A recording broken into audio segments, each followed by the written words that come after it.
Hey everybody, I'm going to try to do a video here. I've been doing a lot of TIG welding with the 4130 chrome moly, but I've been starting to get into the aluminum, and I posted on my Facebook that it's two different universes, but I thought I'd try to do a video. I've got my camera set up here and I designed my own little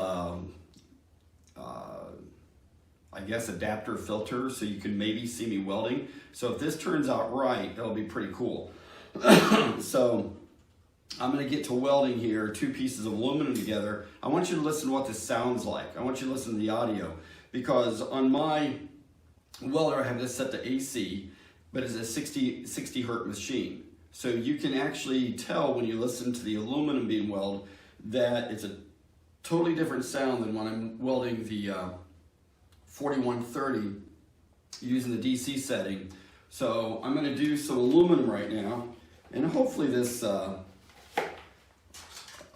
comes out in the little video I'm making here and you can kind of see it, and we'll see how it turns out. Let me start my video. And I see the little red light. Fire up my welder.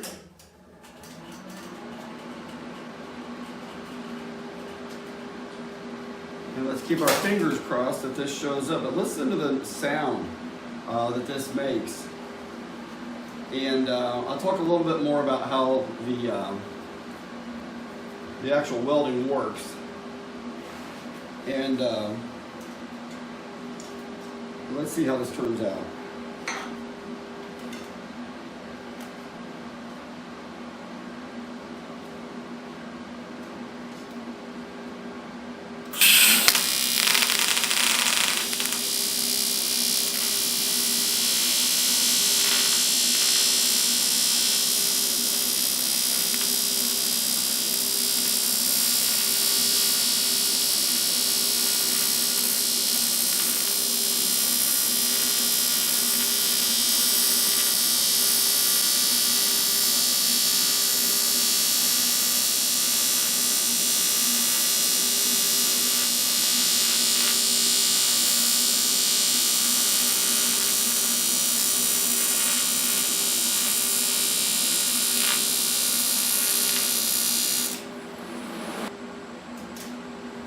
And if this video turned out, you're going to see what I did.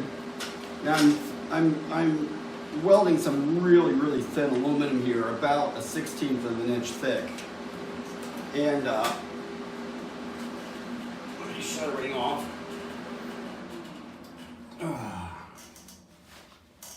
Let me stop my weld at my camera.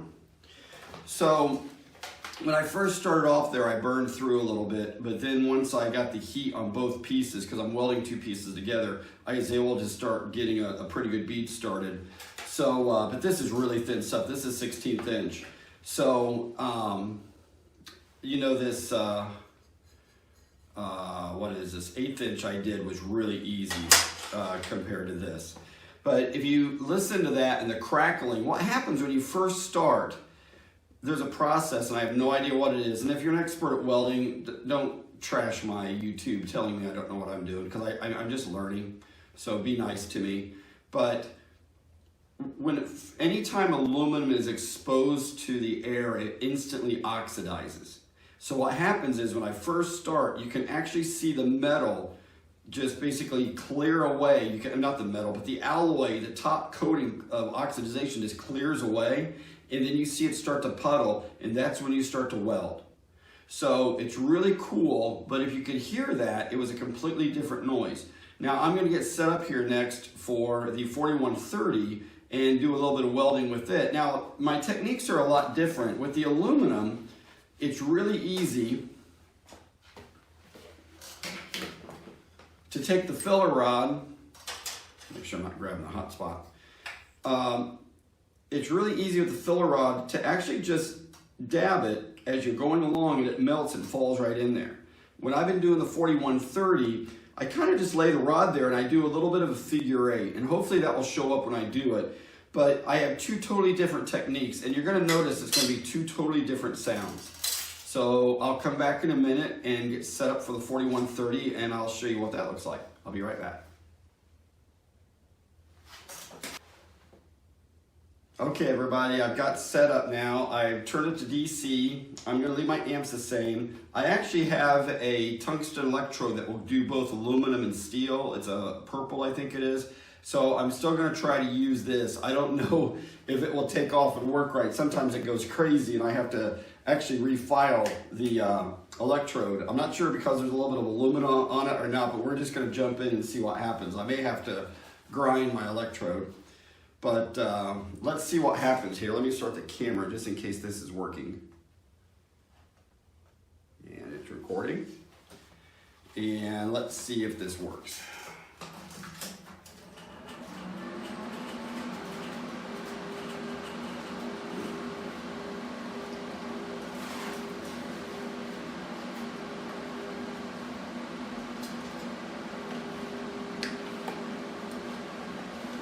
I need my glasses so I can see up close.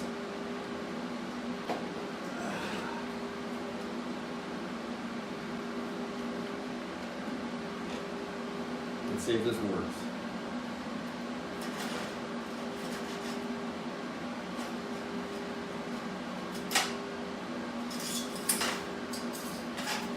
Hopefully that's where the camera's aiming. It should be picked up. I hope it does.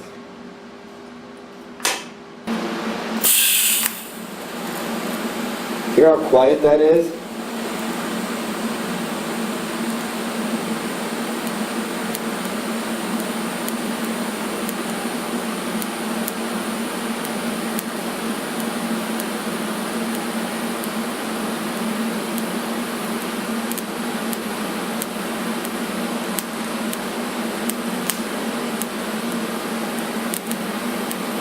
And see, there I'm trying to dab it like I do the aluminum.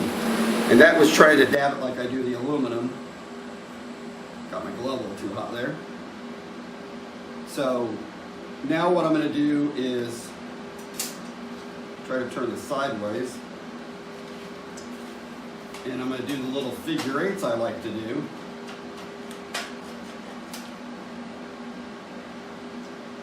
And I think you'll realize why I like to do the figure eights.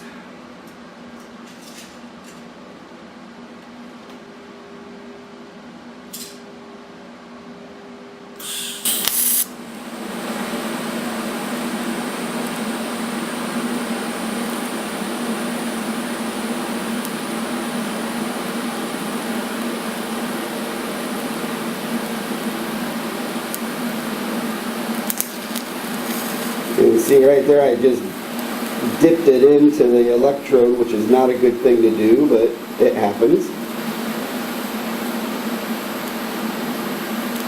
And as an amateur, that's going to happen to you a lot. So right there, and look, I'm not laying down a lot of filler, okay? I'm just showing you kind of how it welds. And I didn't even clean this metal up. You can see the oil smoking on it. But hopefully this showed up in the video. I'm hoping it did. It might not have. It might be enough in there you could see it. But as you can notice, two totally different sounds. I mean, doing it with DC, it doesn't make any noise at all. Hang on, I gotta shut off my argon here.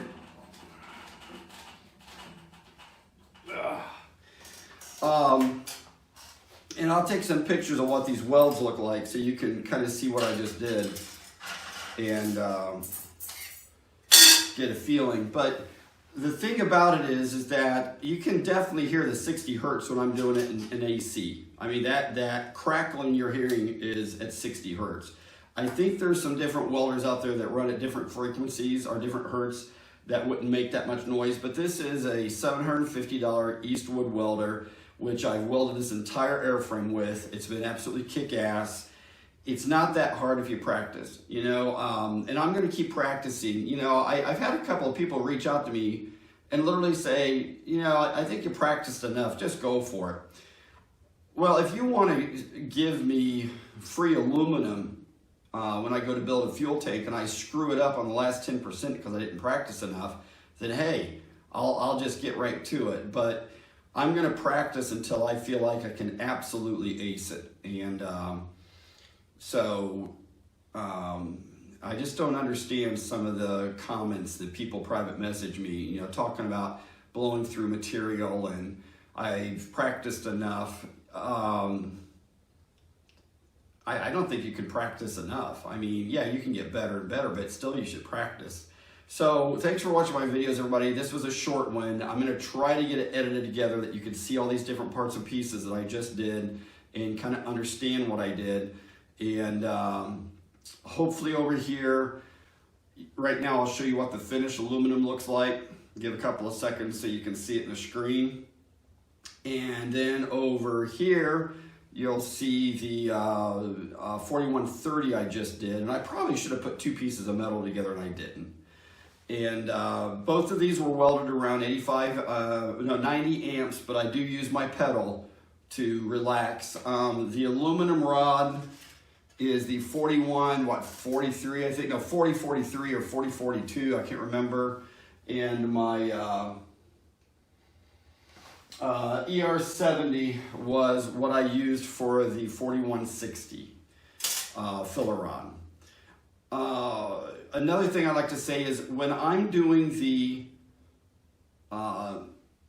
ER70, it seems like it uses less filler when I'm welding two pieces of 4130 together. With the aluminum, that rod disappears really quick. And one thing about aluminum, you got to be really careful. When I first did my first bead, I was afraid I wasn't getting much penetration. And when I cut the joint, I had decent penetration, but it was closer to the surface, almost like I was brazing. So with aluminum, it's weird that the filler rod will flow a lot easier than on the 4130, at least for me. And so you've got to really make sure that you let that aluminum start to puddle up, and when it really starts to puddle, then start adding your filler rod. And hope you find this informative. Now look, if you're an expert TIG welder, you know, don't waste your time telling me I don't know what I'm doing. I'm learning, okay? But my success has been pretty freaking cool. So rock on, everybody, and have a great day. Take care. Bye.